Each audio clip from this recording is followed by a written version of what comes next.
Bonjour chers compatriotes, une fois de plus, bonjour. Ce matin, je viens avec vous analyser une image qui circule dans les réseaux sociaux. Et surtout, j'ai cette image que vous voyez juste en bas.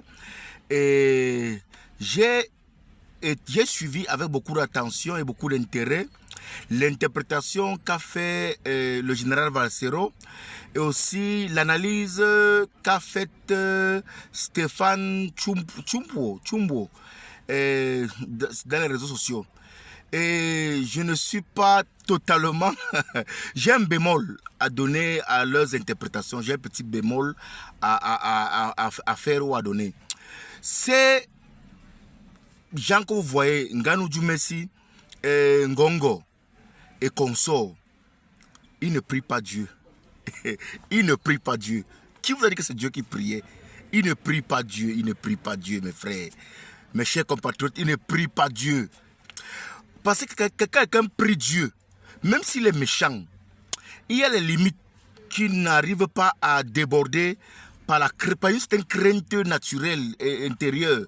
Vous voyez, même au quartier, souvent, quand on voit souvent les gars qui sont un peu souvent les domans et tout ça. Mais il y a souvent une limite qui n'arrive pas à traverser parce que ils ont une certaine crainte de Dieu. Mais au fond, ces gens que vous voyez n'ont pas de limite. Ils sont prêts à aller aux extrémités les plus inimaginables. Ils sont prêts à décimer la planète Terre pour le pouvoir.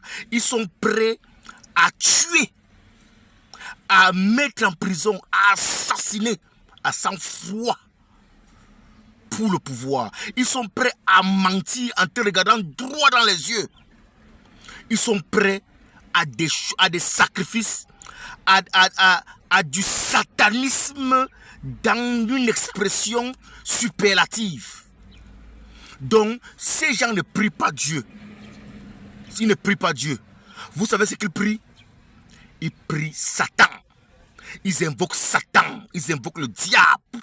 Oui.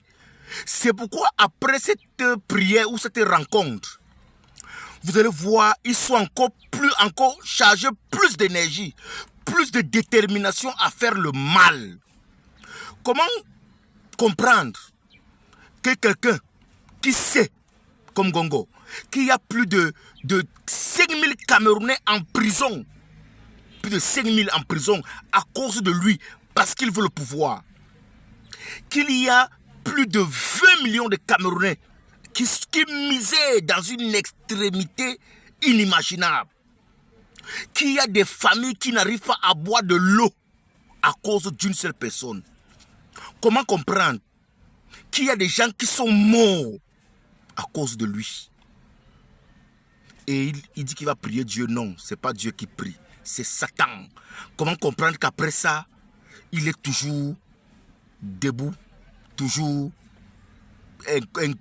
disons, ça le laisse à 37. Non, c'est parce qu'ils sont chargés d'une énergie.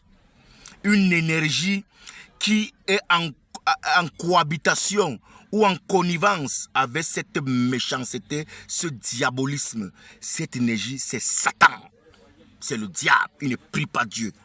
Ne vous trompez pas. Il ne prie pas Dieu. Il prie Satan. Il prie le diable.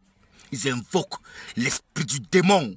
Ils invoquent pour être encore plus fort, pour être encore capable de plus tuer, pour être encore plus capable de voler, même pour rien faire avec lui. Ils invoquent Satan. C'est ça la réalité. Alors, c'est une interprétation, une analyse de ma part, et je sais, un peu choquante, un peu brutale, mais c'est la réalité.